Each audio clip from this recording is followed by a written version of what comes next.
Est-ce que vous ressentez une baisse de motivation en ce moment?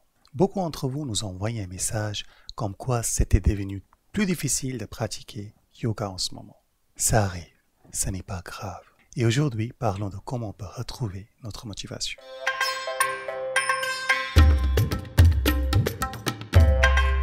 Namaste, je suis Pankaj, le fondateur de Yoga Laboratorium. Le site où on parle des postures, on parle de mieux bouger, mais on parle aussi de la philosophie, la méditation, l'art de vivre qui est yoga. Et aujourd'hui, parlons de comment retrouver la motivation. La première étape pour retrouver la motivation, c'est d'arrêter de se culpabiliser. Je vois ça de plus en plus. On perd un peu la motivation, on perd un peu la morale, et la première chose qu'on fait, on se culpabilise. On se dit c'est quelque chose en nous qui ne va pas. Ce n'est pas vrai. Tout n'est pas dans notre contrôle. Et en ce qui concerne la motivation, il y a beaucoup de facteurs externes qui jouent. Déjà, parlons du temps.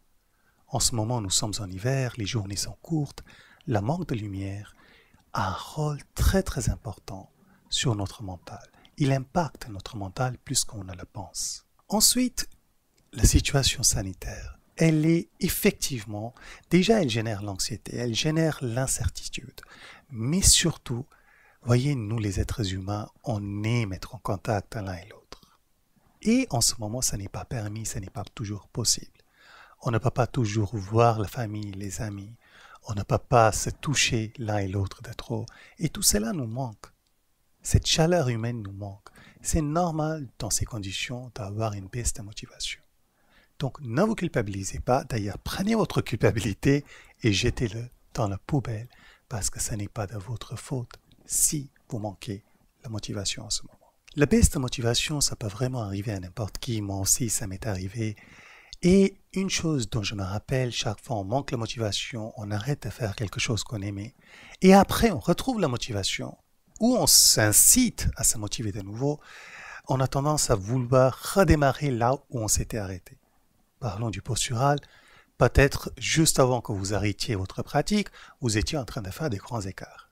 Et chaque fois, vous allez essayer de vous motiver pour allez, je peux reprendre. Non. Quand il s'agit de se motiver, il faut démarrer petit.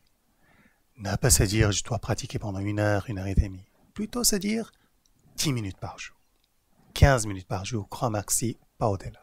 Démarrez petit.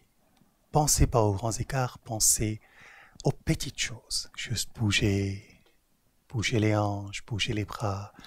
Ça va aider à faire circuler l'énergie dans le corps qui est essentielle pour retrouver la motivation aussi. Nos corps, nos esprits, nos énergies sont interliés. Ils sont connectés.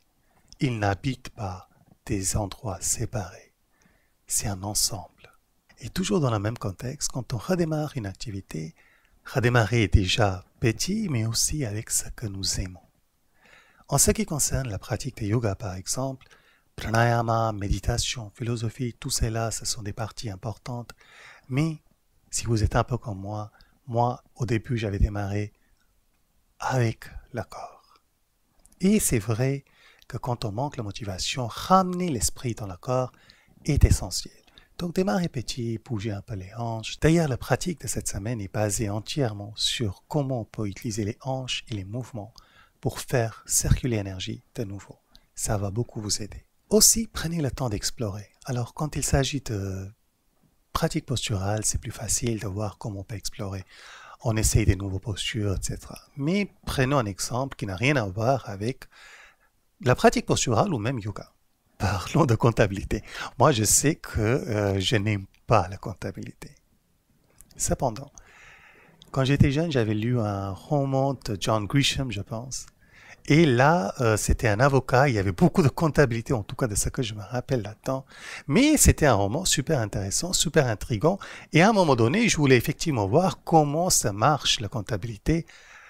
Parce que le roman m'avait fait rêver. Voyez, motivation. Qu'est-ce qui vous avait attiré vers votre travail, vers votre pratique? Il y avait une raison. On ne fait jamais rien sans raison. Retrouvez cette raison. Renouez le lien avec cette raison. Retrouvez l'enfant en nous qui était curieux. Ça, c'est important. Et pour cela, lire les articles, regarder des vidéos. Tout cela, ça aide à se remettre dans cette curiosité.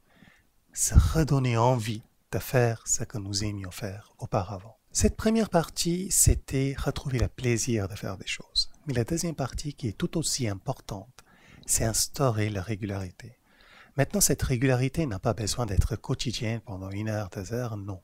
Ça peut être 10 minutes, 15 minutes tous les 2 jours. Moi, personnellement, je préfère ce qui est quotidien parce que surtout quand la motivation est en baisse, je trouve que ça demande beaucoup d'efforts que si 48 heures après, j'essaie de refaire du sport. En contrepartie, si je le fais le lendemain, ça ne demande aucun effort parce que ça rentre beaucoup plus facilement dans l'esprit. Instaurez une régularité que vous pouvez tenir. Vous n'aimez pas faire votre sport le matin, c'est pas grave. Faites-le le soir, faites-le avant votre pause déjeuner, mais essayez de la faire tous les jours à la même horaire et pendant plus ou moins le même temps. Et pendant qu'on est en train de parler d'instaurer une pratique, pratiquer la contemplation et la méditation sont très importants aussi. Une des choses qui se passe quand nous manquons la motivation, c'est que nos énergies deviennent restreintes, constrictées dans notre corps énergétique. L'esprit commence à manquer de clarté. On va souvent tourner en rond, en boucle. Les cercles vicieux s'installent.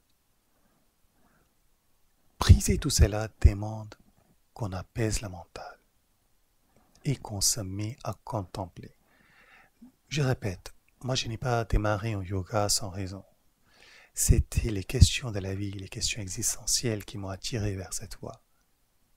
Parfois, de temps en temps, reposer ces questions est important. Ça rallume le feu interne, qui est la clé pour toujours avoir la motivation. Et une dernière chose que j'aimerais vous dire, si vous ressentez cette baisse de motivation en ce moment, c'est renouer le lien avec les personnes similaires. Je sais que quand on n'a pas très envie de faire quelconque pratique, on a tendance à s'isoler, ou plutôt se distraire, à aller vers d'autres styles de personnes.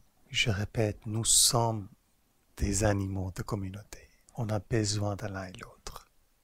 On a besoin d'être soutenu par les autres.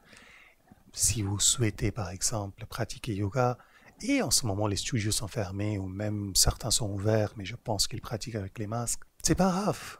On peut toujours renouer les liens autrement. Les forums, les groupes Facebook, les cours via Zoom, juste parler, papoter, prendre 15 minutes avant, 15 minutes après la cour, juste pour discuter. Discuter des choses qui nous plaisent. Discuter des choses que nous aimons tous.